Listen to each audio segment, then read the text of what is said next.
November 2002. Within the space of a few months, an unknown virus emerges in China. SARS contaminates 9,000 people and kills close to 800.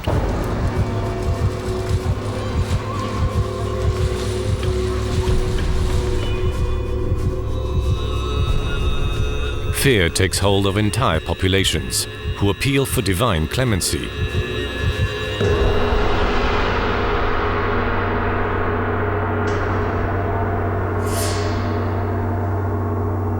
Professor Yi Guan, a specialist in mutant influenza viruses, is in charge of the SARS file.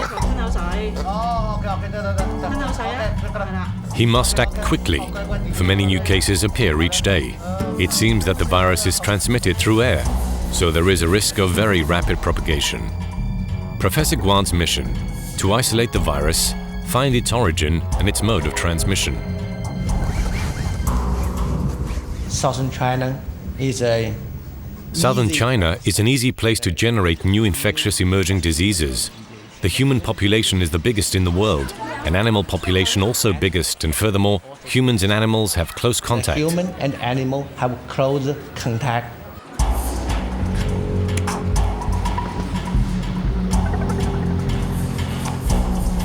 Civet cat farms are suspected of being one of the probable reservoirs of the SARS virus. These wild rodents, a prized delicacy for the Chinese, fetch high prices on the black market.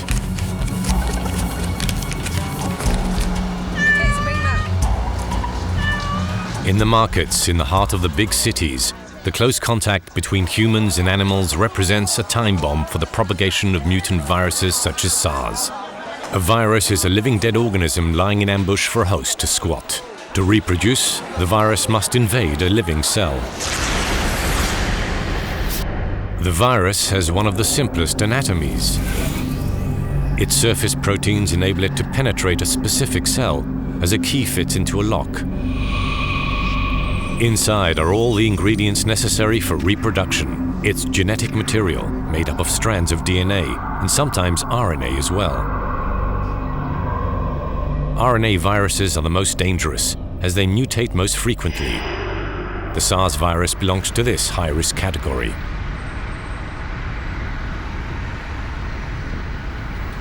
Professor Guan carries out his investigations incognito, without official vehicle or white coat, so as not to frighten the population. Poultry farms are closely monitored, since they represent a vector for the transmission of the virus to humans.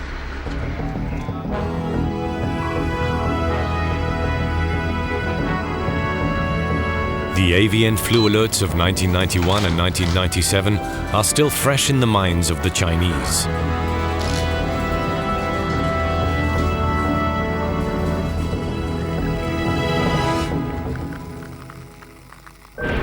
The SARS virus belongs to the coronavirus family, so named because of the crown-like capsule that encloses it. The SARS virus reproduces itself in 6 to 8 hours within the cell. It has the biggest genome of the RNA viruses, a fact which endows it with a high potential for mutation.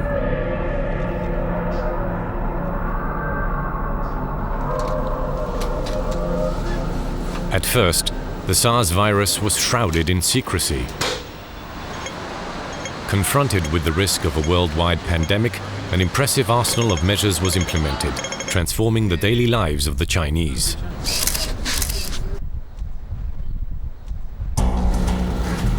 While most of the Chinese population remained cloistered in their homes, Professor Yi Guan made more and more cross-border trips. Despite his priority status as a researcher, he still had to submit to the stringent checks in force.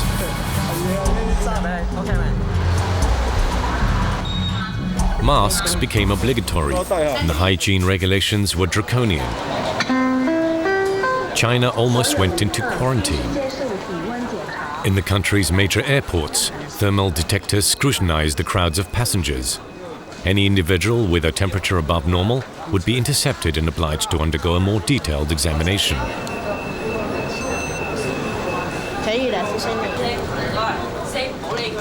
Suspected febrile cases were noted in a register maintained by health monitoring agents.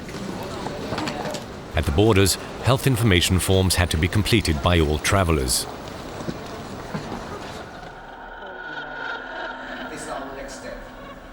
The propagation of the virus was halted, but Professor Yi Guan and his team remain vigilant.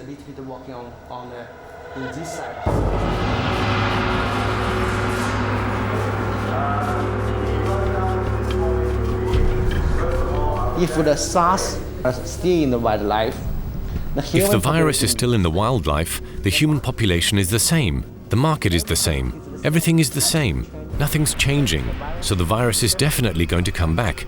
We just don't know when it will happen. Usually what happens is that they are more severe than the older one. They want to survive. They want to survive.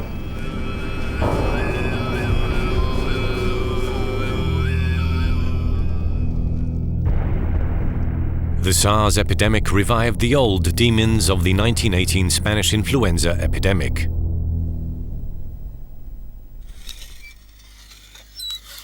For Jeffrey Tobenberger, there is no question of a similar hecatomb recurring. His objective is to reveal the secret of this lethal virus. What we know now is that the influenza virus was probably breathed in by about every single person alive in 1918, but about a third to a half of them got sick, and of those, a very high percentage of people for influenza died.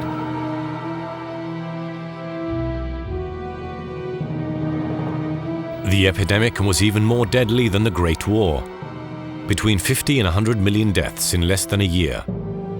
Through lack of oxygen, the victims turned black and died within a few days, their lungs drowning in their own fluids. Close to 40% of the American soldiers who died in the First World War were in fact victims of influenza.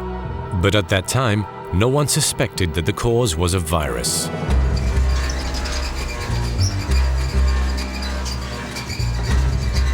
The US Armed Forces Institute of Pathology holds some surprising archives. There are millions of samples of tissues taken from victims of disease and preserved in tiny blocks of paraffin since 130 years.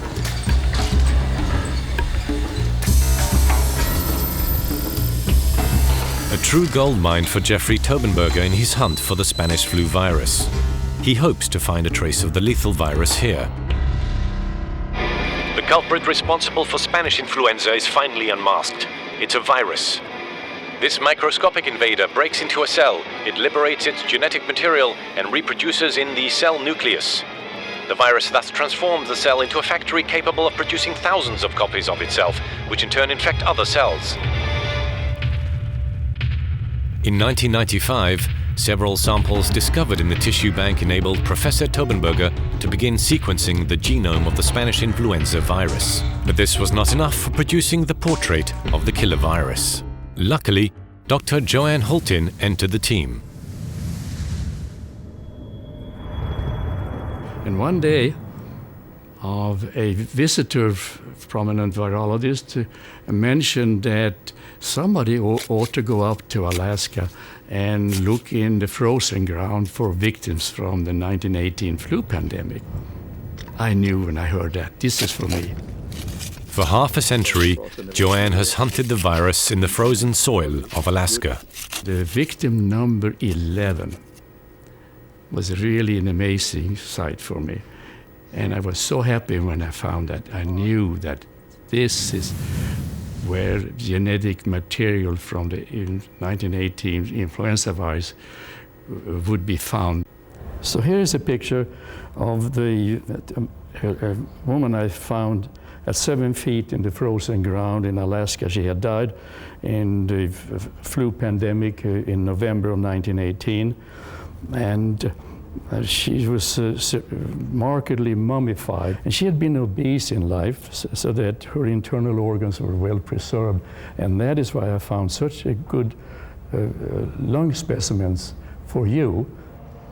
So Johan, you probably don't recognize these, but this is the tissue samples that you sent us from the frozen samples in Alaska that we processed to look under the microscope. But was there any danger in digging up such a lethal virus? There is no safety risk in studying the 1918 virus as we've done it. We're obtaining tiny fragments of the virus from tissues of people who died of the influenza virus over 80 years ago, and there's no live virus left in these tissues.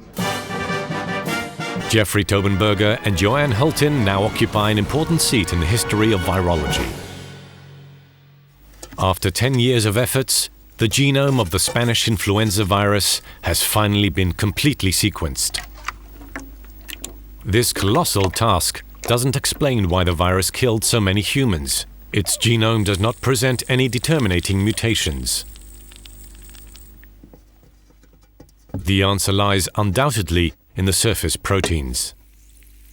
It is thought that the virus of the 1918 flu was originally a bird virus, in which the surface proteins slightly changed, enough to enable it to infect human cells. What we now think is that the 1918 virus emerged from a very unusual kind of bird influenza.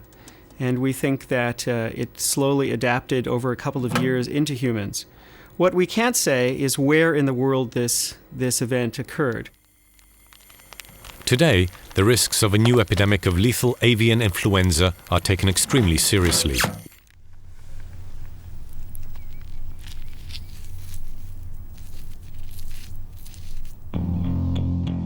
Migratory birds, especially aquatic species, are among the main suspects.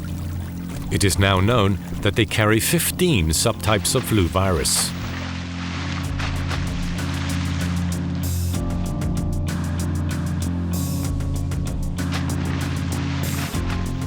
To study the viruses harbored by birds, scientists regularly collect samples on the shores of the French Camargue. Philippe Sabatier is in charge of this mission. Early in the morning, Philippe has an appointment with travelers from Africa. The first arrivals are not the ones Philippe quite expected.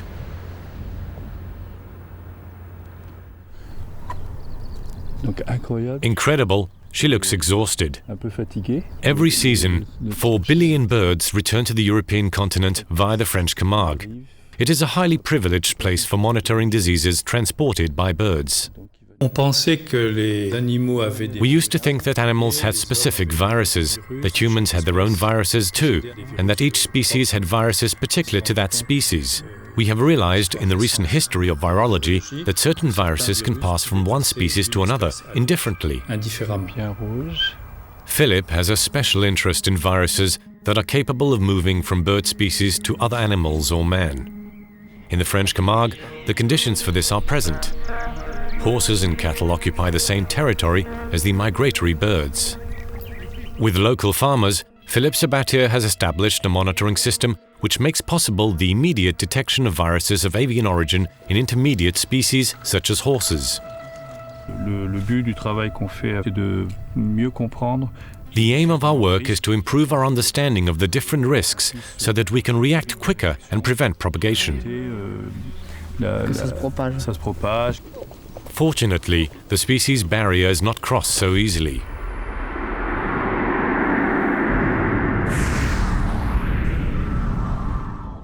A virus becomes contagious when the temperature, acidity, and genetic and protein environments are favorable.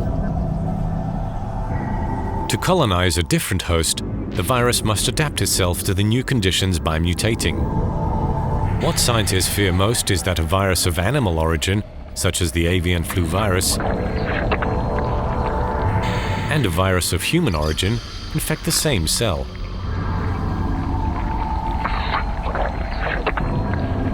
Their genetic material would then combine to produce thousands of hybrid viruses. These mutants, equipped with new camouflage systems and new weapons, could become true killers in humans. Philippe Sabatier also tracks viruses by satellite, thanks to the expert eye of Antonio Guel. Earth observation satellites enable us to study the environment, vegetation, soil and water, all of which are important factors for virus development. The target?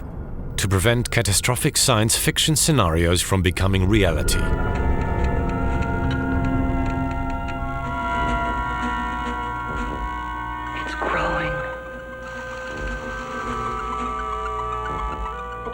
Turn off the oxygen. Put him on room air. No! The air is thick with Andromeda. Experiment with your own life, damn it! Andromeda will spread everywhere. They'll never be rid of it. There are now 5 minutes to self-destruct.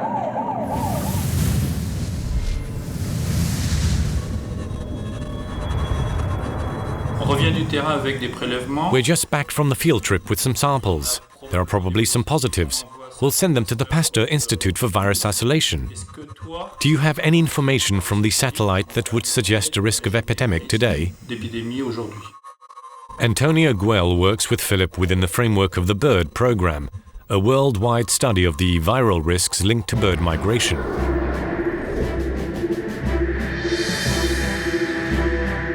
With micro-emitters attached to their bodies, the bird's most secret movements cannot escape the eye of the satellite. We've received the latest emissions from the herons. Some have arrived on the west coast of Africa. With a precision of several meters, the bird's final destinations and all their stopovers are revealed. In the French Camargue, Philip divides the area into zones, in which he records the bird species present and estimates the size of the different colonies.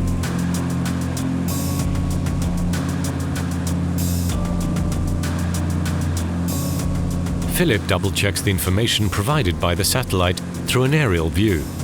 This year, the abundance of vegetation increases the risk of an epidemic, since the birds are likely to remain longer to take advantage of the luxuriance.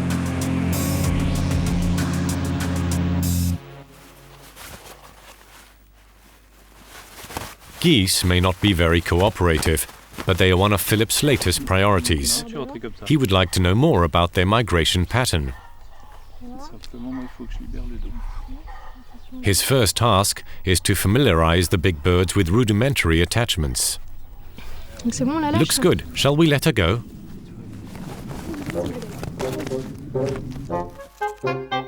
The excess baggage is not always appreciated by the geese.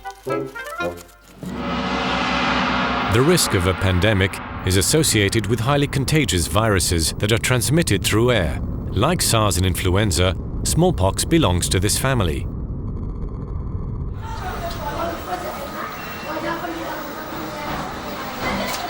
Swapan is a miracle survivor of this terrible disease. He caught it when he was a young boy. Every evening, he praises Sitala Mata, the goddess of smallpox, for having spared his life. He reverently prepares his offerings, which he takes to the closest temple to celebrate the goddess with hundreds of other worshippers.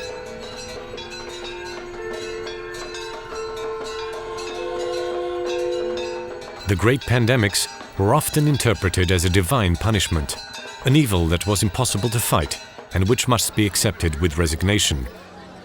India was one of the countries most seriously affected by smallpox. Until the first successes of modern virology, the only remedy was to put oneself in the hands of the gods.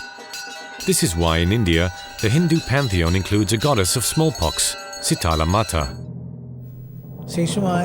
At the time, there was no cure for this disease, and the victims suffered terribly with their pustules. In an attempt to find relief, they would wrap their bodies in banana leaves, which gave a sensation of freshness and calmed the terrible skin pains.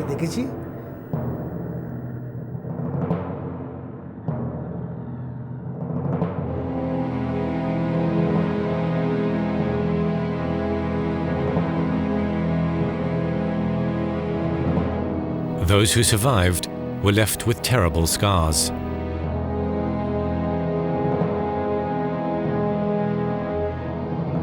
Compared to religion and popular beliefs, Dr. Sarkar is the embodiment of science.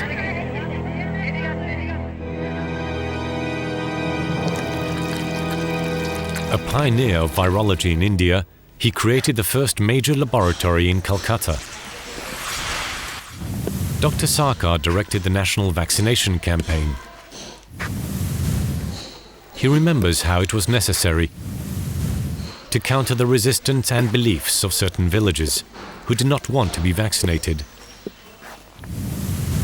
So I just went there, gave a strong lecture, just as an orator. So what do you think we have come for? Not for myself, it's for you. You are being protected and all those things. And then after lecturing, they just agreed. In 1966, a worldwide smallpox eradication campaign was launched. India was among the last 25 countries affected by the disease. Smallpox was eradicated in 1979. The history of smallpox vaccination dates back to the 10th century. The Chinese immunized themselves with a powder made from the dried crusts of the sores of smallpox sufferers. In Europe, the powder was administered by skin puncture. This method was known as variolation.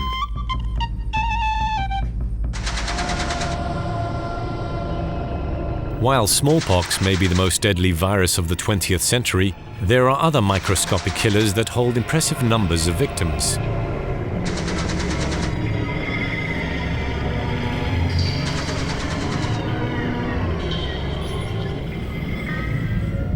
In the war against viruses, man is trying to build up an efficient arsenal of defense. A race against time has truly begun. Each mutation is like a new secret weapon against which we must learn to defend ourselves. For more than a century, modern virology has been taking giant steps forward in vaccine research. But to protect humans efficiently, stocks of defensive weapons must be manufactured in sufficient quantities. The industrial war machine for vaccine production must be launched to put a stop to the invisible invaders. The vaccine must then be distributed to the four corners of the globe. Unlike vaccines, viruses travel alone.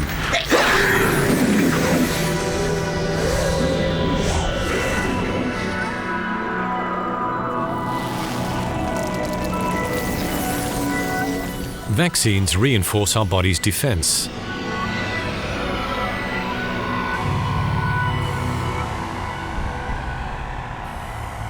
The vaccine uses the properties of our immune system, capable of recognizing an invader. Sentinel cells tell the white cells the identity of the intruder to be surrounded and attacked. The white cells produce antibodies that fix themselves to the surface proteins of the virus. The enemy is neutralized and can no longer attack the cells. The invading virus is then killed by other white cells. Vaccine manufacturers were the first to create prototype high-security laboratories, now known by the code of Biosafety Level 4. It is here that researchers, like astronauts of the infinitely small, dissect active viruses. To combat an enemy, you have to know what weapons he bears.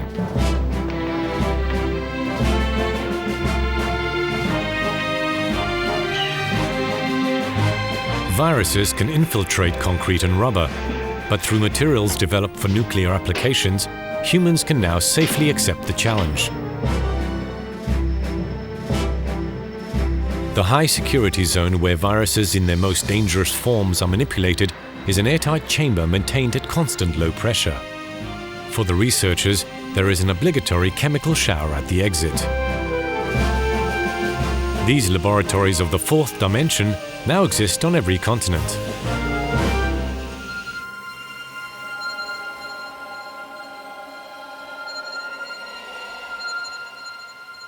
There are deadly viruses, however, for which there are no vaccines. This is the case for hemorrhagic fevers such as Ebola. In the villages of Africa, the simultaneous arrival of this devastating illness and foreign medical teams, nicknamed the astronauts by local population, arouses confusion and mistrust. In the locals' eyes, these emergency teams are there only to disinfect the area, isolate the sick, and evacuate the bodies. Dr. Eric Leroy is called out on the first indications of an outbreak.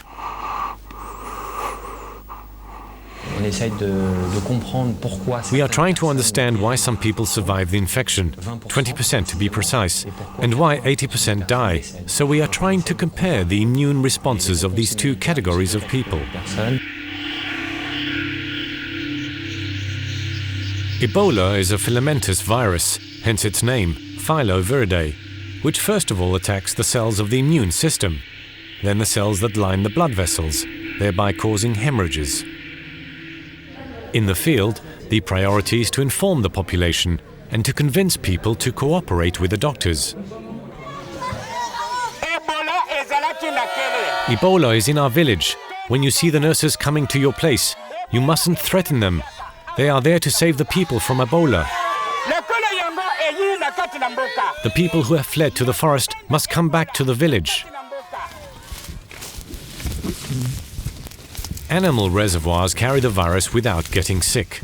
They transmit it to intermediate species, porcupines, antelopes and apes, that are eaten by the villagers.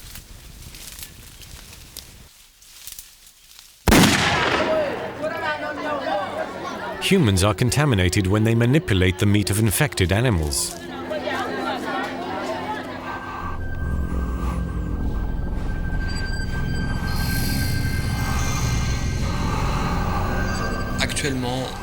At present, a certain number of animals are suspected of being reservoirs, carriers of the virus. It could be a small mammal, a shrew, a mouse or a flying species, such as a bird or a bat.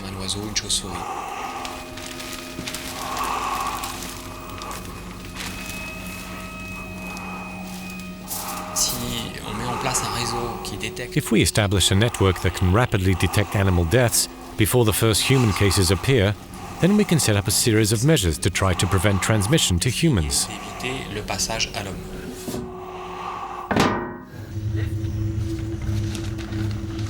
Ebola is transmitted through simple physical contact with victims of the virus or their body fluids. Infection is rapid and devastating. The sick die within several days. Volunteers recruited in the villages bury the dead under extremely cautious conditions.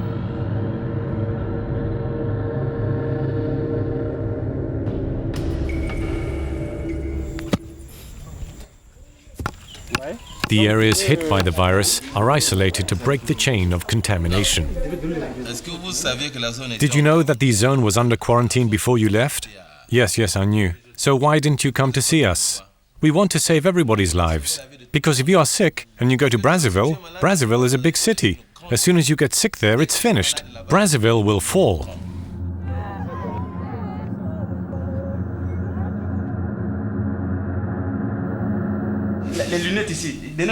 See these goggles here? I'm going to talk to you about protection. These were not airtight. The fluid got into his eye. Now he is dead. Better not to wait until you have a drop of blood or vomit on you. That mustn't happen. This is why later on we're going to talk about protective clothing. See these gloves? It's written left, right. It's in English. You know that, don't you?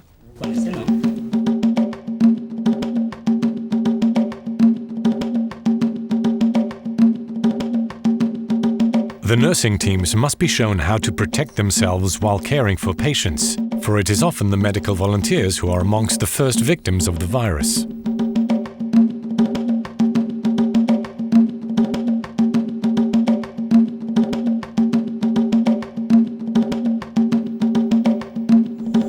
After use, all protective clothing is incinerated.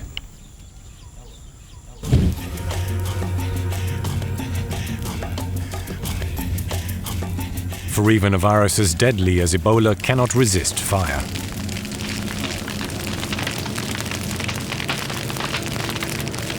By penetrating deeper into the forest, humans put themselves in contact with these viruses.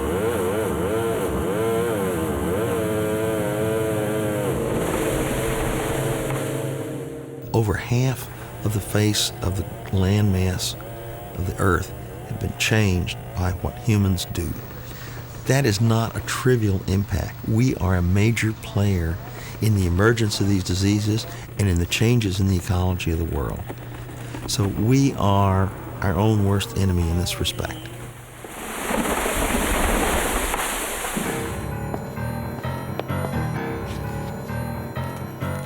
Professor C.J. Peters is the father of virus hunters. It was he who unmasked a new microscopic enemy called Nipah, which appeared in Malaysia in 2001.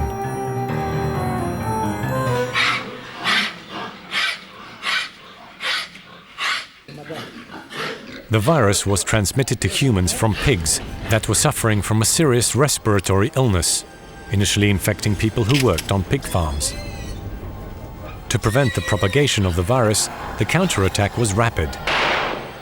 Over 1 million pigs were slaughtered.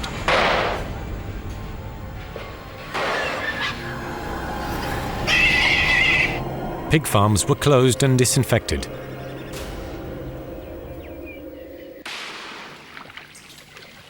It seems certain now that bats are the animal reservoir for the Nipah virus. Bats transmitted the virus to pigs, which in turn infected humans. What is more worrying is that the virus has also infected dogs and cats. It is therefore able to cross the barriers between several species. This is why C.J. Peters classifies Nipah as one of the most frightening viruses of recent years.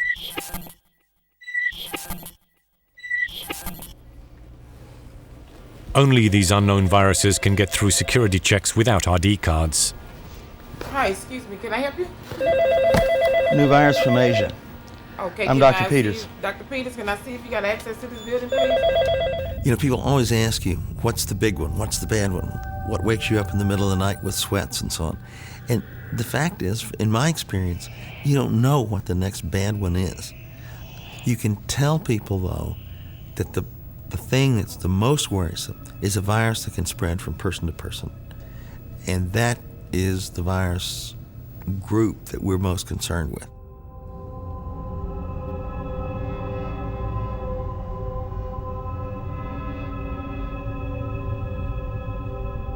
But this one, there's not much data on. You know, when things happen overseas, there's not a very good surveillance network, and we don't have good setup for studying the details of what's happening. It really, I think, puts us at risk.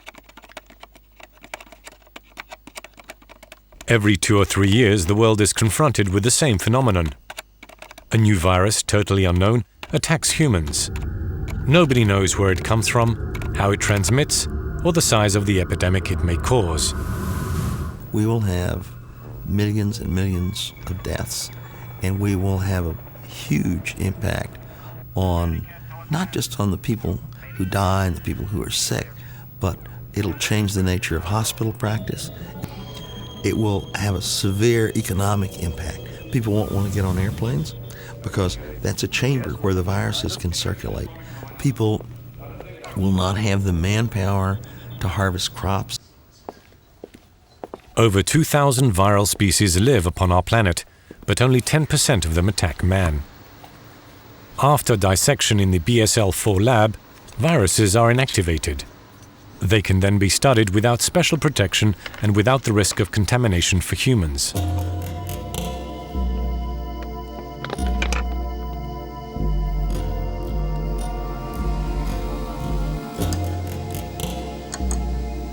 The moment when the virus reveals its true nature is one of anxiousness.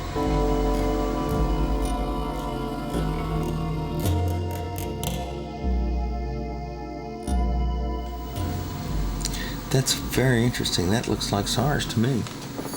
Yeah, it does. Yeah. Let's take a look at the micrograph and see if we're sure. Look here. C.J. Peters has been called into action in all the great crusades against viruses, including the battle against SARS. This was not without sacrifice. I wore a beard for about 20 years. Then in June of 2003, I was going to Taiwan to work with them on the SARS outbreak.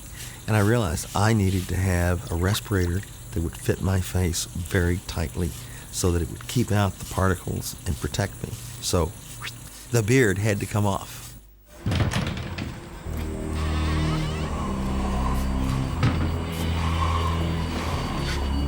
C.J. Peters no longer works in the field, but others continue the virus hunt.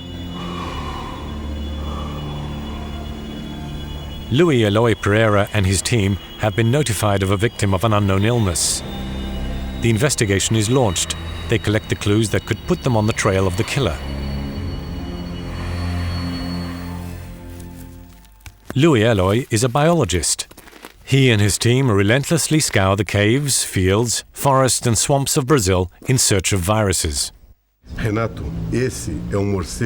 Renato, this is a vampire bat. It's a bloodsucker. It's a reservoir for arboviruses since it lives in the tropical forest.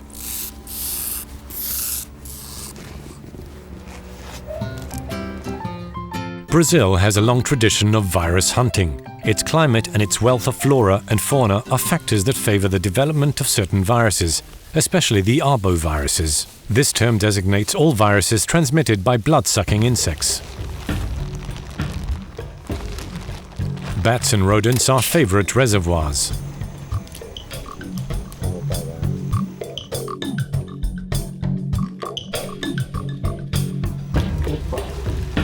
That's why these little animals are the favorite subjects of research for Louis. Of the world's 537 known arboviruses, 400 have been detected in Brazil.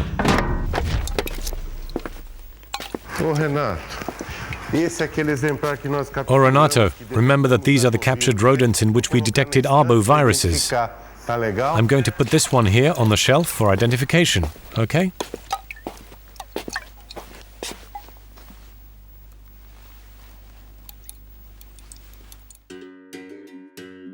Louis' interest is not only in the viruses themselves, but also the risk of propagation.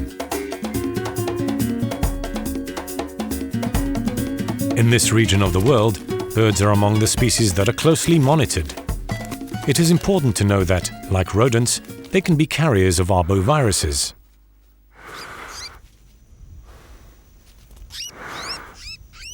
For thousands of birds, Brazil is an unavoidable migration corridor between the northern and southern hemispheres.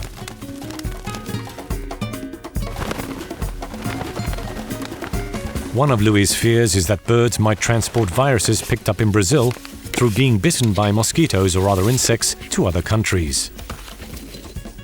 Recently, separated by a distance of 12,600 kilometers, the same virus was isolated from a human and a bird.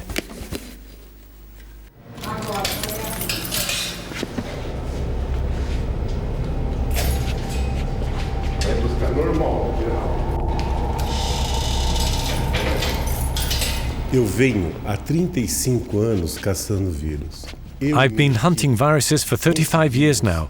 My team and I have succeeded in scientifically isolating 25 new viruses, such as the Rocio virus or the St. Louis virus. But it is a very dangerous passion. Once I was contaminated myself with the Guaratuba virus, and I almost died.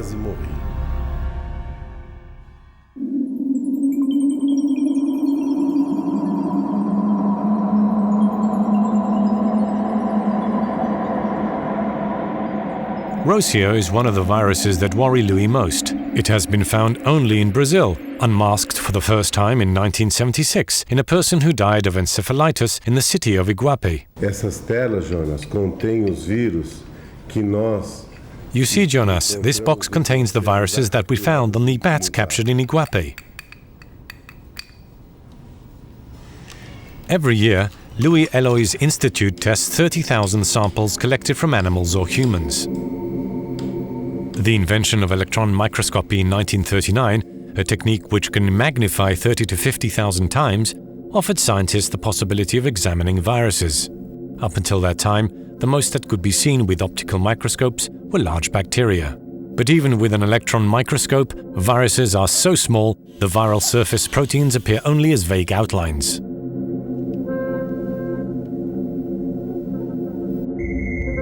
As opposed to the optical microscope, which functions with light, the electron microscope uses a beam of electrons which sweep over the specimen to be examined with great precision. This type of microscope allows us to go much closer in our observation of the infinitely small. An average hair measures 1/100th of a millimeter, a mold spore 3/1000ths, a bacterium 1/1000th. The virus world begins at 1/10,000th of a millimeter with the smallpox virus, one of the largest, then the coronaviruses, and lastly the rhinoviruses, the smallest, measuring close to 100,000th of a millimeter.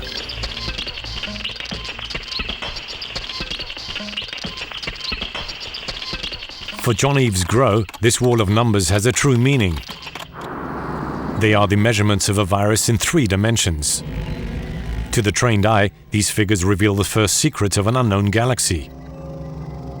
In answer to the challenge that viruses present to us from their invisible world, John Eve's weapon is computer technology. Like a surveyor, he measures the contours of the viral envelope. His goal is to produce three-dimensional models and reproduce exact replicas of the original viruses.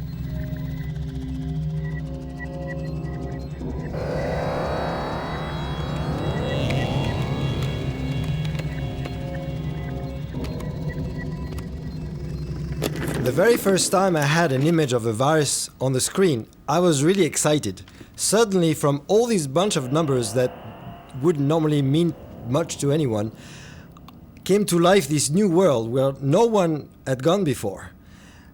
These new worlds with mountains, valleys, canyons that could be mapped into a three-dimensional atlas for all these viruses.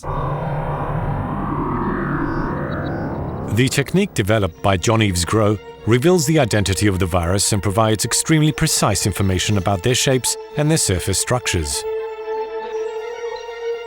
A great step forward to a better understanding of their weapons of attack. But the great virus family has more surprises in store, for there are still unknown entities, aliens that emerge from goodness knows where. This is the case of mimivirus, the only virus large enough to be observed today with an optical microscope.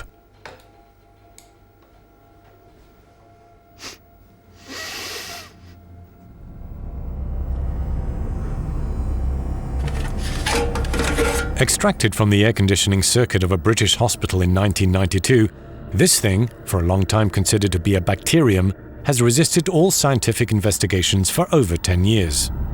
In 2003, Didier Raoult received a specimen for analysis. The first time we saw it, we were amazed, because we weren't expecting something of that shape at all. We had in front of us a highly geometrical form, something you never see in bacteria. We had a sort of mental block that prevented us from thinking that a virus could be so big. It was impossible. You can see quite clearly here that when you put the mimivirus next to a certain number of bacteria, its diameter is not only comparable, but it's even bigger, and you can understand why for so many years it was thought to be a bacterium. The sequencing of its genome will no doubt reveal other surprises. 80% of the mimivirus genes are totally inexistent elsewhere.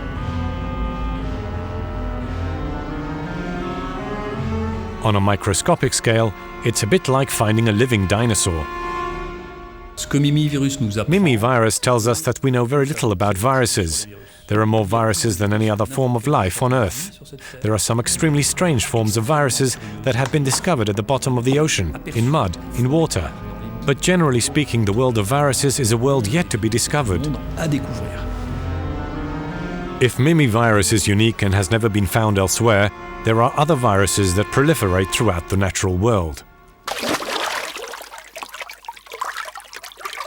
This New Yorker is fishing for bacteriophage viruses, literally bacteria eaters. If you line up all the bacteriophage that are present on Earth end to end, they would extend 200 million light years. What that means is if you traveled at the speed of light, it would take you 200 million years to get to the top of the stack. Vincent Vichetti uses these viruses in the war against pathogenic bacteria. The effect of bacteriophages is devastating. Their action turns a slightly opaque bacterial solution transparent in just a few seconds. Anthrax bacteria literally explode under the effect of bacteriophage. Half the number of bacteria on Earth turn over every 2 days because bacteriophage kill them. This animated sequence, inspired by electron microscope images, quite faithfully reproduces the structure of the virus and how it reacts. As soon as a target bacterium enters its environment, the virus attaches itself to the bacterial cell membrane, then injects its genetic material into it, using a sort of microscopic syringe. The bacteriophage multiplies inside its victim and then explodes it.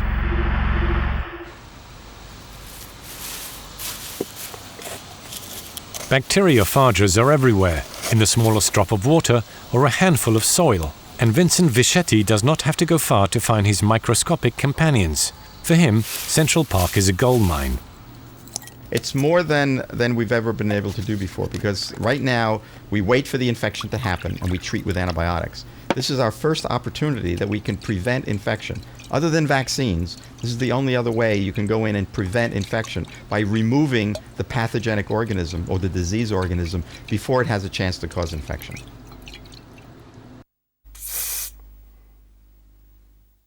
Although most of the research funds allocated to Professor Fischetti go to anthrax research, he has also begun to develop some products that hold great promise for everyday medicine.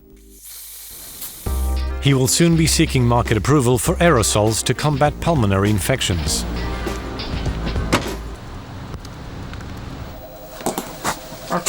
Daniel has formed an alliance with the cold virus to attack a terrible enemy, cancer.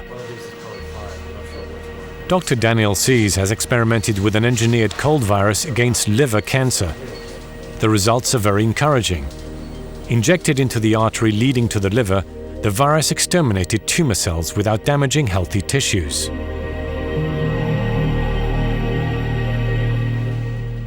There was a woman in the early 1900s who had cervical cancer and then caught influenza, a severe case of flu, and her cancer got better. And people noted it but weren't really sure why. But it's been in the back of many people's minds for decades and for generations that maybe we can use viruses as a weapon against cancers.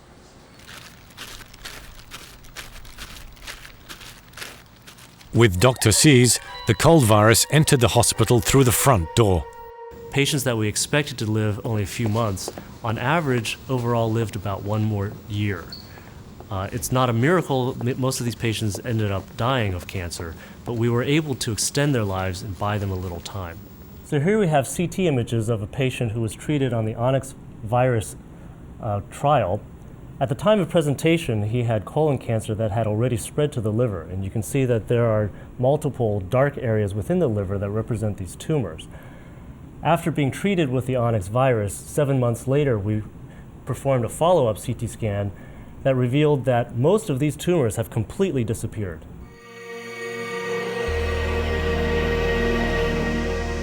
Research bringing hope in curing a disease that touches 16 million people around the world.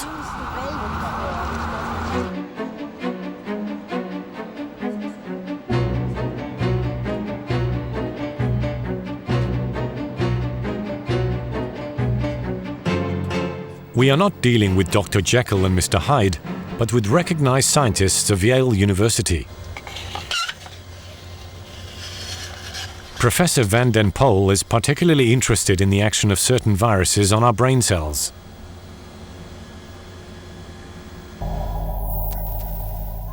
Our brains contain several hundreds of millions of cells.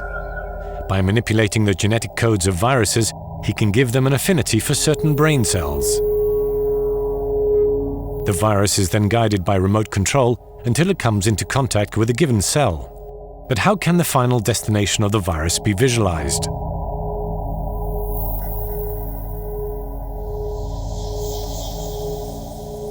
By tagging the virus with genes for fluorescence from jellyfish, Professor Van den Pol can follow the virus's trail through the brain and locate the neuron to which it attaches itself. There's a lot of excitement these days about using viruses to treat various neurological diseases, but I think the future is going to be very interesting, both using viruses to act as vectors for shuttling genes into damaged cells, and also using viruses to seek out and destroy bad cells such as brain tumors. Recordings of electrical activity in the treated brain cells confirm that activity has been restored to a normal level. This was a nerve cell that was infected with a virus, and the behavior of the electrical activity looks quite normal, don't you think? Mm-hmm. The primary function of a nerve cell is to communicate with other nerve cells, and there's a huge number of nerve cells in the brain, and they all release neurotransmitters of some sort. So some diseases are caused by a loss of neurotransmitter, and perhaps the virus can be used as a vector to bring a particular neurotransmitter into the brain and thereby restore communication between nerve cells that have lost their ability to communicate well with other nerve cells.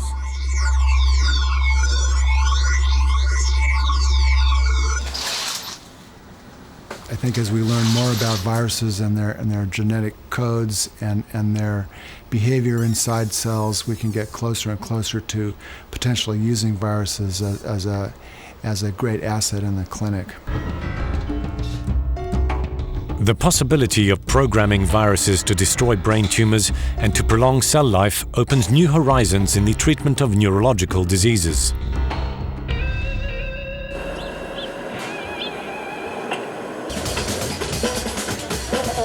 Viruses sent on special missions could become our allies in the combat against cell degeneration due to aging.